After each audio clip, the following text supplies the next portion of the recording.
कि ऐसे 127 गोल कि चांद पर जाना है, हवाई जहाज उड़ाना है, दुनिया के सारे अजूबे देखने हैं, माउंट एवरेस्ट चढ़ जाना है।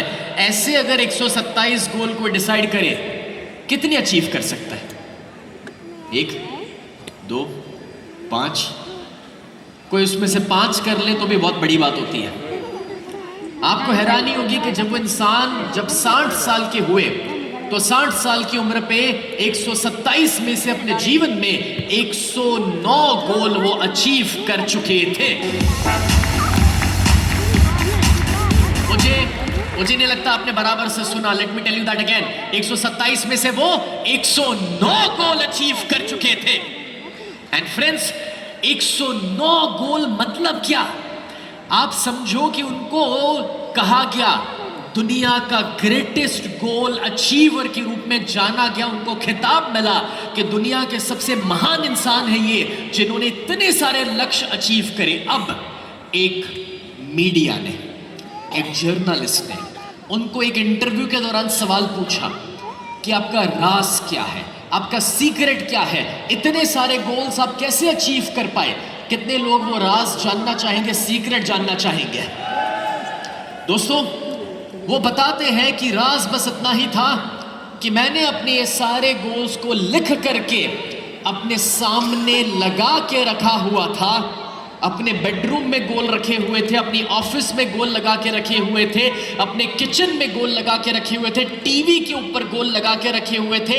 मैंने इवन बाथरूम तक भी अपने गोल लगा के रखे हुए थे। और जब दिन में ना चाहते हुए 10 से 15 बार मुझे मेरे गोल्स नजर आते थे, तो उस वजह से मैंने वो सारा टाइम बर्बाद करने वाला काम छोड़ दिया, वो सारे बकवास दोस्तों को छोड़ दिया, वो सारी आलस को मैंने छोड़ दिया, क्योंकि हर जगह पर मुझे मेरे लक्ष्य नजर आते थे। और जब वो लक्ष्य मैं पढ़ता था तो वो मुझे याद कराते थे कि मुझे काम करने की जरूरत है।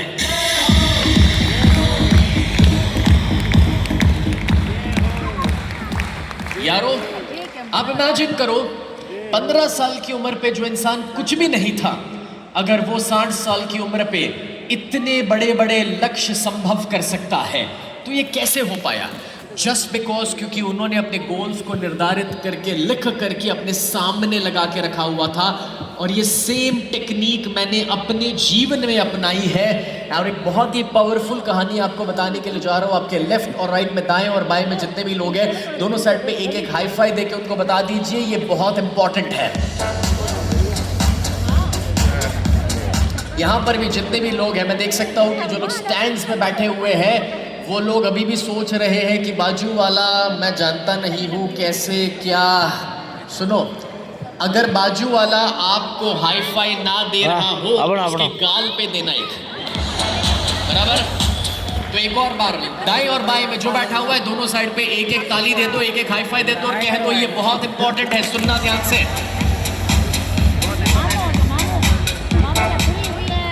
दोस्तों, मेरी 16-17 साल की उम्र थी और उस 17 साल की उम्र पे मैं एक किराए के मकान में रहता था।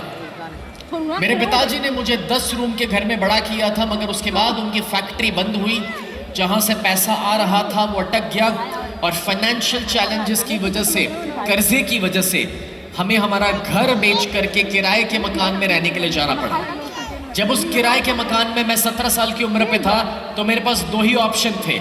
या तो बस मैं कोई इंतजार करते रहूं कि कोई बड़ा चमत्कार हो जाएगा, कभी तो चमत्कार हो जाएगा, और दूसरा मैं अपनी जिंदगी की जिम्मेदारी उठाऊं। आपको क्या लगता है, इंतजार करना चाहिए, जिम्मेदारी उठानी चाहिए? और वही मैंने डिसाइड किया कि मुझे अपने परिवार के लिए अपनी जिम्मेदारियों को उठाना पड़ेगा। और अब 17 की उम्र पे मैंने अपने जीवन में अपने लक्ष्य निर्धारित करना शुरू किया, क्योंकि जितनी भी किताबें तब तक मैंने पढ़ी थी, वो सारी किताबों में एक ही बात लिखी थी कि अगर सफल होना है तो सबसे पहला कदम है गोल सेट करो। क्या सेट करना है?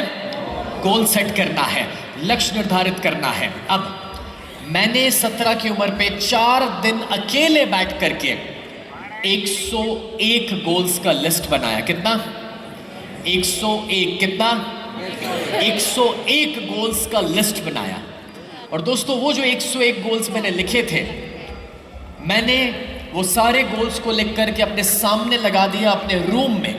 सुबह उठ के मैं अपने गोल्स पढ़ता था, दोपहर में मैं अपने गोल्स को पढ़ता था, रात को सोने जाने से पहले मैं अपने गोल्स को पढ़ता था। और दोस्तों जब दिन में 3 बार मैं अपने गोल्स को पढ़ने लगा तो मेरा फोकस, मेरा ध्यान मेरे गोल्स पर जाने लगा। जो मेरा फोकस और ध्यान मेरे गोल पर गया तो मेरी ऊर्जा, मेरी शक्ति भी मेरे गोल्स पर जाना शुरू हो गई। और ऑटोमेटिकली दोस्तों उसके लिए मुझे रास्ते मिलना शुरू करे, अपॉर्चुनिटी यानी कि मौके मिलना शुरू करे, और बाकी सारी चीज़ों को जो महत्व की नहीं थी उसको मैंने हटाना शुरू किया। और मैंने अपने जीवन में उन चीज़ों के ऊपर काम किया जो इम्पोर्टेंट था। और नतीजा पता है क्या आया? कितने लोग नतीजा जानना चाहेंगे? यस, 17 साल की उम्र, किराए का मकान था, पिताजी के ऊपर 22 लाख रुपए का कर्जा था। उस जमाने का 22 लाख आज के मुताबिक दोस्तों 80 लाख या 1 करोड़ के बराबर हो सकता है, क्योंकि ये 22 साल पुरानी कहानी है। और तब का 22 लाख का कर्जा, मेरे पास कॉलेज जाने का पैसा नहीं था, स्कूल के बाद मेरी पढ़ाई रुक चुकी थी। और तब मैंने ये गोल्स का लिस्ट बनाया और नतीजा ये आया कि सिर्फ 2 साल के अंदर 19 साल की उम्र पे मैंने अपने पिताजी का कर्जा दूर किया, खुद का छोटा सा घर बनाया, 19 साल की उम्र पे पहली मर्सिडीज खरीदी। ये साल 2006-07 का था। 21 साल की उम्र पे दूसरी मर्सिडीज खरीदी। 23 साल की उम्र तक 6 बिजनेसेस में डेवलप कर चुका था। और ये जैसे आप अभी स्टेडियम में बैठे हैं, मैं 19 साल का था जब पहली बार मैंने अपना पहला स्टेडियम हाउसफुल किया था।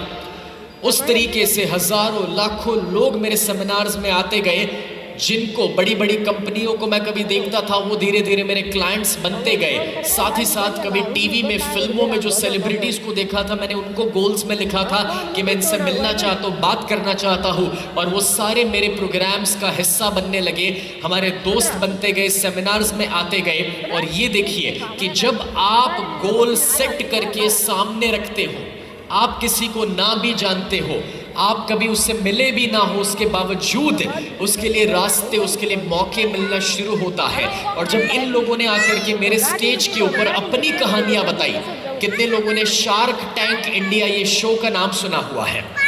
शार्क टैंक इंडिया में आने वाले काफ़ी सारे शार्क्स हमारे सेमिनार्स, हमारे प्रोग्राम का हिस्सा बन चुके हैं। और जब मैं इन लोगों से मिलते गया तो मैंने देखा कि जिनसे भी मैं मिलना चाहता था, जिनके साथ मैं काम करना चाहता था, वो सारी चीज़ें मेरे जीवन में संभव हुई, वो सारे सपने मेरे जीवन में संभव होते गए।